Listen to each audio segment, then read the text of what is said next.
ਵਾਹਿਗੁਰੂ जी का खालसा वाहिगुरू जी की फतेह। मैं तुहाडी होस्ट नीलम कौर ते मैं टीवी 84 ਦੇ ਸਾਰੇ ਦਰਸ਼ਕਾਂ ਦਾ ਦਿਲੀ ਸਵਾਗਤ ਕਰਦੀ ਹਾਂ ਪ੍ਰੋਗਰਾਮ ਸੱਚੋ ਸੱਚ ਵਿੱਚ। ਪੰਥ ਦੀ ਮਹਾਨ ਸ਼ਖਸੀਅਤ ਡਾਕਟਰ ਅਮਰਜੀਤ ਸਿੰਘ ਜੀ ਮੇਰੇ ਨਾਲ ਬੈਠੇ ਹੋਏ ਨੇ। ਆਓ ਉਹਨਾਂ ਨਾਲ ਮਿਲ ਕੇ ਪ੍ਰੋਗਰਾਮ ਸ਼ੁਰੂ ਕਰਦੇ ਹਾਂ। ਡਾਕਟਰ ਸਾਹਿਬ welcome to our show. Thank you. Doctor ਸਾਹਿਬ ਅੱਜ ਵੀ ਸਾਡਾ ਪ੍ਰੋਗਰਾਮ ਜੂਨ 84 ਦੇ ਘੱਲੂਘਾਰੇ ਦੇ ਸ਼ਹੀਦਾਂ ਦੀ ਯਾਦ ਨਾਲ ਹੀ ਸਮਰਪਿਤ ਹੈ ਤੇ ਹੁਣ ਸਾਡੇ ਦਰਸ਼ਕਾਂ ਵੱਲੋਂ ਆਈਆਂ emails phone messages tax messages Facebook messages ਅਤੇ ट्विटर मैसेज ਦੇ ਨਾਲ ਆਪਣਾ ਪ੍ਰੋਗਰਾਮ ਸ਼ੁਰੂ ਕਰਦੇ ਹਾਂ ਤੇ ਸਾਡੀ ਪਹਿਲੀ ਈਮੇਲ ਸੀਐਟਲ ਤੋਂ ਵੀਰ ਗੁਰਪ੍ਰੀਤ ਸਿੰਘ ਜੀ ਦੀ ਹੈ। ਇਸ ਤੋਂ ਪਹਿਲਾਂ ਤੁਸੀਂ ਈਮੇਲਸ ਪੜੋ, ਮੈਂ ਫਿਰ ਜੀ ਟੀਵੀ 84 ਦੇ ਦਰਸ਼ਕਾਂ ਨੂੰ ਇਹ ਯਾਦ ਦਹਾਨੀ ਕਰਾਉਣਾ ਚਾਹੁੰਦਾ ਜੀ ਕਿ ਅਸੀਂ ਜਿਨ੍ਹਾਂ ਦਿਨਾਂ ਵਿੱਚੋਂ ਲੰਘ ਰਹੇ ਹਾਂ, ਅੱਜ 5 ਜੂਨ ਦਾ ਦਿਨ ਹੈ ਜੀ ਤੇ ਠੀਕ 29 ਵਰੇ ਪਹਿਲਾਂ 3 ਜੂਨ ਨੂੰ ਜਦੋਂ ਕਿ ਗੁਰੂ ਅਰਜਨ ਸਾਹਿਬ ਦਾ ਸ਼ਹੀਦੀ ਦਿਨ ਸੀ, ਫੌਜ ਨੇ ਘੇਰਾ ਪਾਇਆ ਜੀ। 3 ਤੇ 4 ਜੂਨ ਦੀ ਦਰਮਿਆਨੀ ਰਾਤ ਨੂੰ ਪਹਿਲਾ ਗੋਲਾ ਦਾਗ ਕੇ ਜੀ ਜਿਹੜਾ ਉਹਨਾਂ ਨੇ ਸਿੰਧੀਆਂ ਦੀ ਸਰਾਂ ਵਾਲੇ ਪਾਸਿਓਂ ਦਰਬਾਰ ਸਾਹਿਬ ਤੇ ਹੱਲਾ ਬੋਲਿਆ ਜੀ। ਤੇ ਅੱਜ ਜਦੋਂ ਅਸੀਂ ਗੱਲਬਾਤ ਕਰ ਰਹੇ ਹਾਂ, ਭਾਰਤ ਦੇ ਵਿੱਚ ਸਵੇਰ ਹੋ ਚੁੱਕੀ ਹੈ, ਉੱਥੇ 6 ਜੂਨ ਦਾ ਦਿਨ ਹੈ ਜੀ। ਤੇ ਜਿਹੜੀ ਸਭ ਤੋਂ ਫੀਅਰਸ ਬੈਟਲ 5 ਤੇ 6 ਜੂਨ ਦੀ ਰਾਤ ਨੂੰ ਹੋਈ ਜੀ, ਜਿਸ ਨੂੰ ultimately even Mark Tully Satish Jacob ਨੇ ਜਦੋਂ ਘੱਲੂਘਾਰੇ ਨੂੰ ਡਿਸਕ੍ਰਾਈਬ ਕੀਤਾ ਤੇ Amritsar Mrs Gandhi's last battle ਜੀ। ਸੋ ਇਹ 5 ਤੇ 6 ਜੂਨ ਦੀ ਦਰਮਿਆਨੀ ਰਾਤ ਟੈਂਕਾਂ ਦੀ ਲੜਾਈ ਸੀ। ਇੱਕ ਪਾਸੇ ਟੈਂਕਾਂ ਜਿਨ੍ਹਾਂ ਦੇ ਵਿੱਚ ਵਜੰਤਾ ਟੈਂਕ ਸ਼ਾਮਲ ਸੀ, ਪਰਸਨਲ ਆਰਮਡ ਕੈਰੀਅਰ ਸ਼ਾਮਲ ਸੀ, ਉਹਨਾਂ ਨੇ ਧਾਵਾ ਬੋਲਿਆ ਜੀ। ਦੂਜੇ ਪਾਸੇ ਪਿਛਲੇ ਕਈ ਦਿਨਾਂ ਦੇ ਭੁੱਖੇ ਪਾਣੇ ਜਿਨ੍ਹਾਂ ਦਾ ਬਿਜਲੀ ਪਾਣੀ ਕੱਟ ਦਿੱਤਾ ਗਿਆ ਸੀ ਜੀ ਤੇ ਜੂਨ ਮਹੀਨੇ ਦਾ ਟੈਂਪਰੇਚਰ, ਗਰਮੀ ਉੱਥੇ ਜਿਹੜੀ ਕਿ ਚੰਗੇ ਭੱਲੇ ਨੂੰ ਉਬਾਲ ਕੇ ਰੱਖ ਦਿੰਦੀ ਹੈ ਜੀ। ਤੇ 4 ਚਫੇਰੇ ਧੂਆਂ, ਤੋਪਾਂ ਦੀ ਫਾਇਰਿੰਗ ਦਾ ਜੀ, ਜ਼ਹਿਰੀਲੀ ਗੈਸ ਦੀ ਵਰਤੋਂ ਜੀ ਤੇ ਇੱਕ ਕਿਸਮ ਦਾ ਉੱਪਰ 에ਅਰ ਫੋਰਸ ਜਿਹੜੀ ਮੋਨੀਟਰ ਕਰ ਰਹੀ ਹੈ ਔਰ ਉਹਨਾਂ ਦੇ ਜਿਹੜੇ ਨੇਵਲ ਡਾਈਵਰ ਨੇ ਸਰੋਵਰ ਰਾਹੀਂ ਜਾਣ ਦਾ ਯਤਨ ਕਰ ਰਹੇ ਨੇ ਜੀ।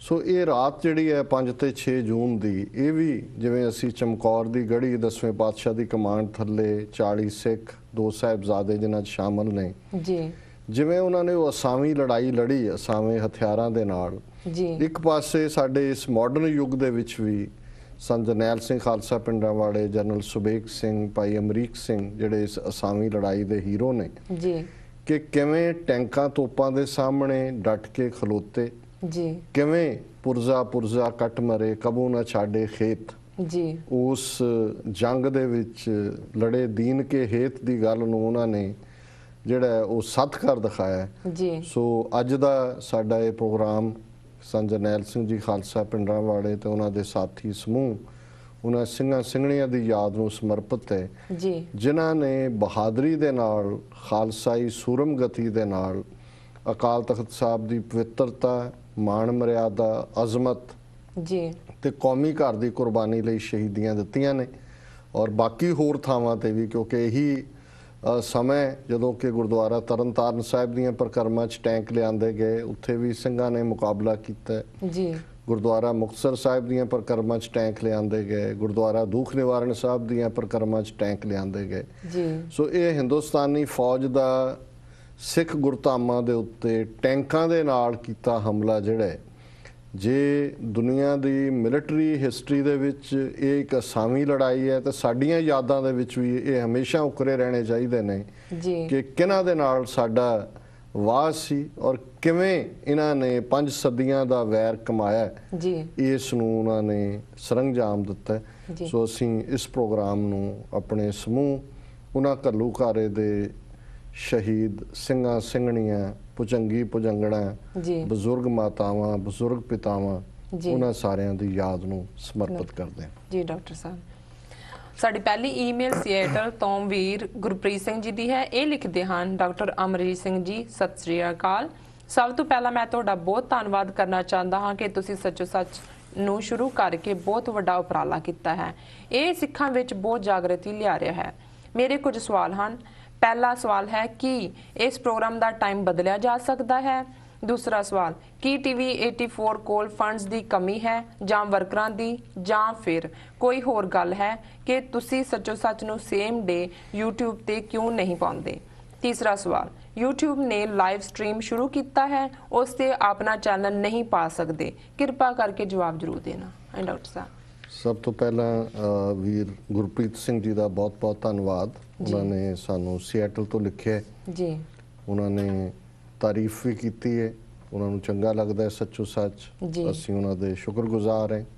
ਉਹਨਾਂ ਸਮੂਹ ਵੀਰਾਂ ਭੈਣਾਂ ਦੇ ਜਿਹੜੇ ਇਸ ਨੂੰ ਦੇਖਦੇ ਨੇ ਜੀ, ਰੇਡੀਓ ਰਾਹੀਂ ਸੁਣਦੇ ਨੇ ਤੇ ਫਿਰ ਸਾਡੀ ਹੌਸਲਾ ਅਫਜ਼ਾਈ ਵੀ ਕਰਦੇ ਨੇ ਜੀ। ਉਹਨਾਂ ਦੇ ਤਿੰਨ ਜਿਹੜੇ ਨੇ ਕੰਸਰਨ ਨੇ, ਟਾਈਮ ਬਦਲਣਾ।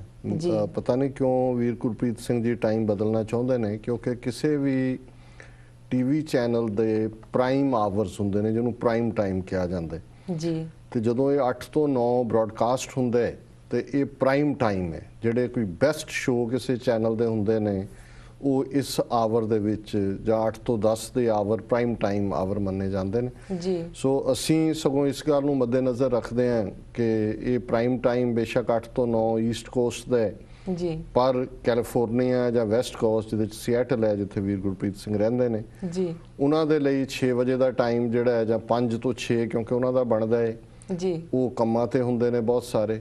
ਸੋ ਇਸ ਲਈ ਜਿਹੜਾ ਇਸ ਦਾ ਰਿਪੀਟ ਟਾਈਮ ਹੈ ਜੀ, ਉਹ ਰਾਤ 12 ਤੋਂ 1 ਹੈ। ਸੋ 12 ਤੋਂ 1 ਈਸਟ ਕੋਸਟ ਵਾਲਿਆਂ ਲਈ ਨਹੀਂ ਹੈ, ਉਹ ਤੁਹਾਡੀ ਸਹੂਲਤ ਲਈ ਹੈ ਕਿਉਂਕਿ ਤੁਹਾਡਾ ਟਾਈਮ 9 ਤੋਂ 10 ਬਣਦਾ ਹੈ ਤਾਂ ਕਿ ਅਸੀਂ ਤੁਹਾਨੂੰ ਪ੍ਰਾਈਮ ਟਾਈਮ ਦੇ ਸਕੀਏ। ਔਰ ਇਸ ਤੋਂ ਇਲਾਵਾ ਫਿਰ ਦੁਪਹਿਰ ਵੇਲੇ ਅਗਲੇ ਦਿਨ ਵੀ ਜਿਹੜਾ ਇਹ ਰਿਪੀਟ ਹੁੰਦਾ ਹੈ ਤਾਂ ਕਿ ਜਿਹੜੇ ਯੂਰਪ ਵਿੱਚ ਬੈਠੇ ਨੇ ਔਰ ਜਿਹੜੇ ਪਿੱਛੇ ਬੈਠੇ ਨੇ ਉਹ ਵੀ ਦੇਖ ਸਕਣ। ਸੋ ਮੈਂ ਸਮਝਦਾ ਵੀ ਟਾਈਮ ਦੇ ਲਿਹਾਜ਼ ਨਾਲ ਤਾਂ ਇਸ ਤੋਂ ਸੂਟੇਬਲ ਟਾਈਮ TV 84 ਵਾਲੇ ਸਾਨੂੰ ਕੋਈ ਦੇ ਨਹੀਂ ਸੀ ਸਕਦੇ।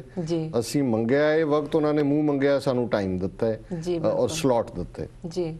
ਅਪਲੋਡ ਦੀ ਗੱਲ ਦੇਖੋ, ਜਦੋਂ ਅਸੀਂ 8 ਤੋਂ 9 ਸ਼ੋਅ ਕਰਦੇ ਹਾਂ ਹੁਣ, ਹਾਲਾਂਕਿ ਇੱਕ ਫੁੱਲ ਟਾਈਮ EMPLOYEE ਅਪਲੋਡਿੰਗ ਔਰ ਦੂਸਰੇ ਕੰਮ ਦੇ ਲਈ ਨੇ ਜਿਹੜੇ ਇਨਸਾਈਡ ਕੈਮਰਾ ਵਰਕ ਨੇ, ਉਦੋਂ ਆਲਰੇਡੀ ਕੋਈ ਜਿਹੜਾ EMPLOYEE ਦੁਪਹਿਰੇ ਆਇਆ ਹੈ ਜਾਂ ਸਵੇਰੇ ਆਇਆ ਹੈ ਉਹ 9 ਵਜੇ ਤੋਂ ਬਾਅਦ ਤਾਂ ਰੁਕੇਗਾ ਨਹੀਂ ਜੀ, ਬਿਲਕੁਲ। ਸੋ ਜ਼ਾਹਿਰ ਹੈ ਕਿ ਅਗਲੇ ਦਿਨ ਹੀ ਅਪਲੋਡਿੰਗ ਹੋਏਗੀ ਜੀ। ਸੋ ਉਹ ਅਪਲੋਡਿੰਗ ਅਗਲੇ ਦਿਨ ਹੁੰਦੀ ਹੈ। ਫਿਰ ਉਹਦੇ ਵਿੱਚ ਕਿਉਂਕਿ ਅਪਲੋਡਿੰਗ ਕੋਈ ਬਹੁਤ ਸੌਖਾ ਕੰਮ ਨਹੀਂ ਹੈ ਕਿਉਂਕਿ ਸਾਨੂੰ ਵੀ ਜਿਉਂ-ਜਿਉਂ ਵਾਹ ਪੈਂਦਾ ਪਤਾ ਲੱਗਦਾ ਜੀ। ਕਈ ਵਾਰ ਉਸ ਦੇ ਵਿੱਚ ਕੋਈ ਨਾ ਕੋਈ ਟੈਕਨੀਕਲ ਐਰਰ ਹੁੰਦਾ, ਨਹੀਂ ਤਾਂ ਯਤਨ ਹੁੰਦਾ ਹੈ ਕਿ ਨੈਕਸਟ ਡੇ ਬਾਈ ਈਵਨਿੰਗ ਅਪਲੋਡ ਹੋ ਜਾਏ ਜੀ, ਪਰ ਉਹਦੇ ਚ ਕਿਤੇ ਓਵਰਲੈਪਿੰਗ ਹੋ ਗਈ ਜਾਂ ਜੇ 4 ਸੈਗਮੈਂਟਸ ਹੈ, ਜਿਵੇਂ ਕੱਲ ਦੀ ਅਪਲੋਡਿੰਗ ਸੀ ਉਹਨਾਂ ਨੇ ਮੈਨੂੰ ਭੇਜੀ ਲੇਕਿਨ ਮੈਂ ਦੇਖਿਆ ਵੀ ਉਹਦਾ ਸੈਗਮੈਂਟ 3rd ਔਰ 4th ਇੱਕੋ ਹੀ ਸੀ।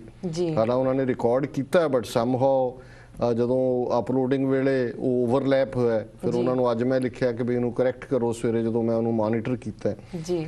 ਸੋ ਇਸੇ ਤਰ੍ਹਾਂ ਫਰਾਈਡੇ ਹੋਰ ਵੀ ਪ੍ਰੋਬਲਮੈਟਿਕ ਹੋ ਜਾਂਦਾ ਹੈ ਕਿਉਂਕਿ ਫਰਾਈਡੇ 8 ਤੋਂ 9 ਤੋਂ ਬਾਅਦ ਜਿਹੜੀ EMPLOYEE ਹੈ ਬੀਬੀ ਉਹਨੇ ਅਗਲੇ ਦਿਨ ਆਣਾ ਹੈ, ਮੰਡੇ ਵੀਕਐਂਡ ਆ ਗਿਆ ਜੀ। ਸੋ ਵੀਕਐਂਡ ਜੇ ਮੰਡੇ ਉਹਨੂੰ ਅਪਲੋਡ ਕਰਦੇ ਨੇ ਤਾਂ ਟਿਊਜ਼ਡੇ ਤੇ ਚਲਾ ਗਿਆ, ਸੋ 4-5 ਦਿਨ ਦਾ ਗੈਪ ਵਿੱਚ ਆ ਗਿਆ ਜੀ। ਸੋ ਇਹਦੇ 'ਚ ਕੋਈ ਸ਼ੱਕ ਨਹੀਂ ਹੈ ਕਿ ਰਿਸੋਰਸਿਸ ਦੀ ਵੀ ਕਮੀ ਹੈ, ਧਨ ਦੀ ਵੀ ਕਮੀ ਹੈ, ਪਰ ਇਹਦੇ ਬਾਵਜੂਦ ਜਿੰਨੇ ਇਹ ਸਾਰੇ ਸਾਧਨਾਂ ਦੇ ਨਾਲ ਯਤਨ ਹੈ। ਔਰ ਮੈਂ ਸਮਝਦਾ ਵੀਰ ਜੀ ਦੀ ਜਿਹੜੀ ਫਿਕਰ ਵਾਲੀ ਗੱਲ ਹੈ, ਮੈਨੂੰ ਵੀ ਲੱਗਦਾ ਵੀ ਕੁਝ ਨਿਊਜ਼ ਜਿਹੜੀਆਂ ਅੱਜ ਵਾਪਰੀਆਂ ਨੇ ਜੇ ਉਹਨਾਂ ਤੇ ਸਾਡਾ ਅੱਜ ਕਮੈਂਟ ਹੈ ਕੱਲ ਤੱਕ ਉਹ ਸਭ ਨੂੰ ਪਤਾ ਲੱਗ ਜਾਏ ਤੇ ਇੱਕ ਟ੍ਰੈਂਡ ਸੈੱਟ ਹੋ ਜਾਂਦਾ ਜੀ।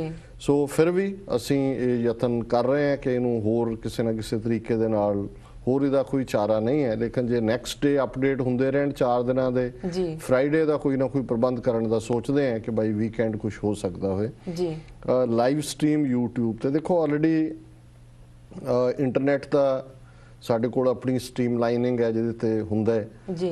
ਸੈਕੰਡਲੀ ਟਾਈਮ ਵਾਰਨਰ ਦੇ ਉੱਤੇ ਹੈ, ਕੇਬਲ ਦੇ ਉੱਤੇ ਹੈ। ਸੋ ਮੈਨੂੰ ਨਹੀਂ ਪਤਾ ਵੀ ਇਹਨਾਂ ਦੀ ਜਿਹੜੀ ਟੈਕਨੀਕਲ ਟੀਮ ਹੈ ਉਹਨਾਂ ਦਾ ਕੀ ਐਗਰੀਮੈਂਟ ਹੈ ਜਾਂ ਜੇ YouTube ਚੈਨਲ ਤੇ ਜਾਂਦਾ ਹੈ ਡਾਇਰੈਕਟਲੀ, ਸੋ ਮੇਬੀ ਇਹਨਾਂ ਦੇ ਵੀ ਕੰਸਰਨ ਹੋਣ ਕਿਉਂਕਿ ਸਾਡਾ ਨੈਕਸਟ ਟਾਰਗੇਟ ਡਿਸ਼ ਦੇ ਉੱਤੇ ਆਣਾ ਹੈ। ਸੋ ਜੇ ਲਾਈਵ ਸਟ੍ਰੀਮ YouTube ਤੇ ਹੈ ਮੇਬੀ ਕੋਈ ਟਾਈਮ ਵਾਰਨਰ ਵਾਲਿਆਂ ਦਾ ਕੋਈ ਇਤਰਾਜ਼ ਨਾ ਹੋਏ ਕਿਉਂਕਿ ਮੈਨੂੰ ਪਤਾ ਹੈ ਕਿ ਡਿਸ਼ ਵਾਲਿਆਂ ਦਾ ਇਹ ਜਦੋਂ ਡਿਸ਼ ਤੇ ਆਏ ਉਹਨਾਂ ਦਾ ਇਤਰਾਜ਼ ਹੁੰਦਾ ਹੈ ਕਿ ਤੁਸੀਂ ਜੇ ਡਿਸ਼ ਤੇ ਹੋ ਤੇ ਕੇਬਲ ਤੇ ਨਹੀਂ ਜਾ ਸਕਦੇ ਜਾਂ ਦੂਸਰਾ ਨਹੀਂ ਕਰ ਸਕਦੇ। ਸੋ ਐਨੀਵੇ ਫਿਰ ਵੀ ਅਸੀਂ ਉਹਨਾਂ ਦਾ ਕੰਸਰਨ ਜਿਹੜਾ ਹੈ ਉਸ ਨੂੰ ਐਪਰੀਸ਼ੀਏਟ ਕਰਦੇ ਹਾਂ ਔਰ ਬਹੁਤ-ਬਹੁਤ ਧੰਨਵਾਦ ਵੀਰ ਗੁਰਪ੍ਰੀਤ ਸਿੰਘ ਜੀ ਦਾ ਜੀ। ਡਾਕਟਰ ਸਾਹਿਬ, ਸਾਡੀ ਅਗਲੀ email message Seattle Washington state ਤੋਂ ਸਰਦਾਰ ਸਤਪਾਲ ਸਿੰਘ ਪੁਰੇਵਾਲ ਜੀ ਦਾ ਹੈ। ਇਹ ਲਿਖਦੇ ਹਨ, ਸਤਿਕਾਰਯੋਗ ਡਾਕਟਰ ਸਾਹਿਬ, ਅਦਬ ਸਤਿਕਾਰ ਨਾਲ ਬੁਲਾਈ ਫਤਿਹ ਪ੍ਰਵਾਨ ਕਰਨਾ ਜੀ। ਵਾਹਿਗੁਰੂ ਜੀ ਕਾ ਖਾਲਸਾ, ਵਾਹਿਗੁਰੂ ਜੀ ਕੀ ਫਤਿਹ।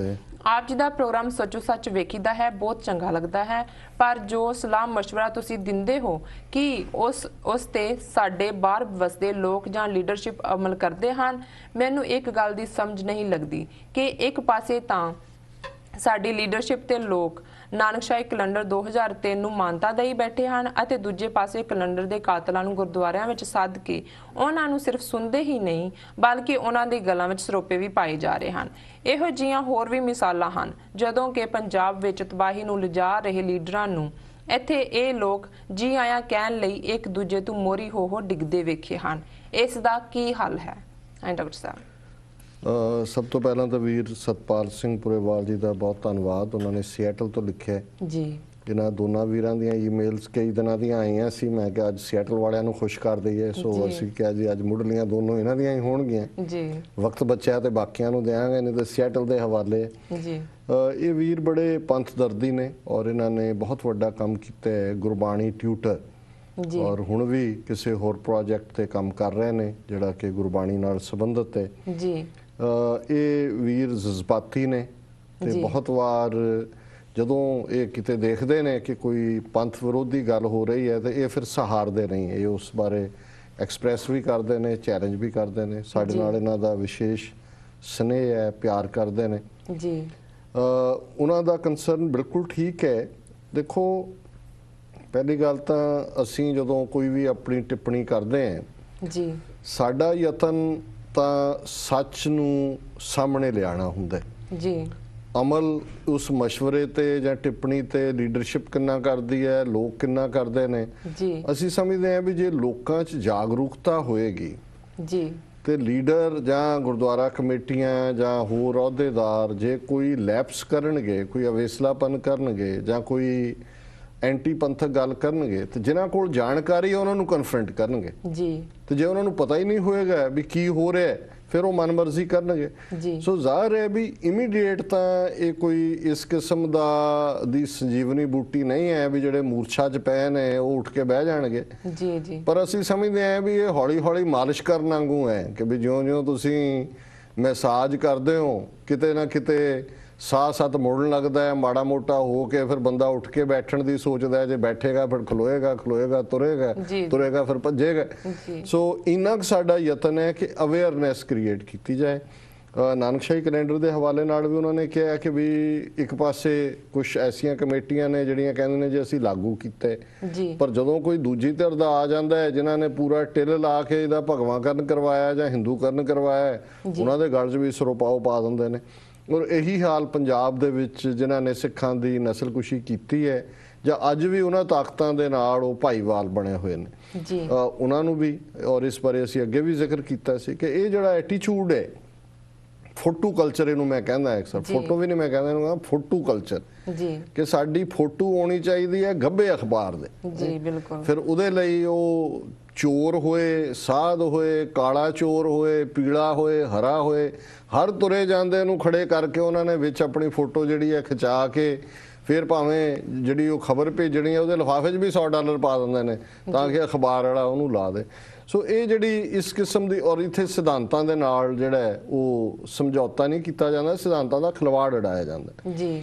ਸੋ ਮੈਂ ਸਮਝਦਾ ਹਾਂ ਵੀ ਇਹ ਤਾਂ ਹਰ ਥਾਂ ਤੇ, ਹਾਲਾਂਕਿ ਇਸ ਕਿਸਮ ਦੇ ਲੋਕ ਕੋਈ ਆਮ ਸੰਗਤ 'ਚ ਸਤਿਕਾਰ ਦੇ ਪਾਤਰ ਨਹੀਂ ਹੁੰਦੇ ਜੀ। ਮੈਨੂੰ ਯਾਦ ਹੈ ਇੱਕ ਸਾਡੇ ਵਾਸ਼ਿੰਗਟਨ 'ਚ ਵੀ ਇਸ ਕਿਸਮ ਦੇ ਕਾਫੀ ਸ਼ੌਕੀਨ ਸੱਜਣ ਨੇ ਫੋਟੋ ਦੇ, ਤੇ ਉਹ ਕਿਸੇ ਵੱਡੇ ਫੰਕਸ਼ਨ ਦੇ ਵਿੱਚ ਉਹਨਾਂ ਬਾਰੇ ਉਹਨਾਂ ਦੇ ਇੱਕ ਨਜ਼ਦੀਕੀ ਰਿਸ਼ਤੇਦਾਰ ਨੂੰ ਕਿਸੇ ਨੇ ਆ ਕੇ ਪੁੱਛਿਆ ਕਿ ਜੀ ਫਲਾਣੇ ਕਿੱਥੇ ਨੇ ਜੀ। ਉਹ ਕਹਿੰਦੇ ਜੀ ਜਿੱਥੇ ਕੈਮਰਾ ਹੋਏਗਾ ਉੱਥੇ ਹੀ ਹੋਣਗੇ, ਲੱਭ ਲਓ, ਮੈਨੂੰ ਤਾਂ ਪਤਾ ਨਹੀਂ। ਸੋ ਮਤਲਬ ਇਹ ਜਿਹੜੇ ਇਸ ਕਿਸਮ ਦੇ ਲੋਕ ਨੇ ਇਹ ਆਪਣੇ ਰਿਸ਼ਤੇਦਾਰਾਂ ਦੇ ਮਨਾਂ 'ਚ ਵੀ ਕੋਈ ਸਤਿਕਾਰ ਨਹੀਂ ਰੱਖਦੇ। ਉਹਨਾਂ ਨੂੰ ਪਤਾ ਹੁੰਦਾ ਕਿ ਵੀ ਇਹ, ਲੇਕਿਨ ਇਹ ਇੱਕ ਕਲਚਰ ਹੈ, ਆ ਗਿਆ, ਚੀਪ ਕਲਚਰ ਹੈ ਜੀ, ਬਟ ਇਟ ਇਜ਼ देयर ਜੀ ਜੀ।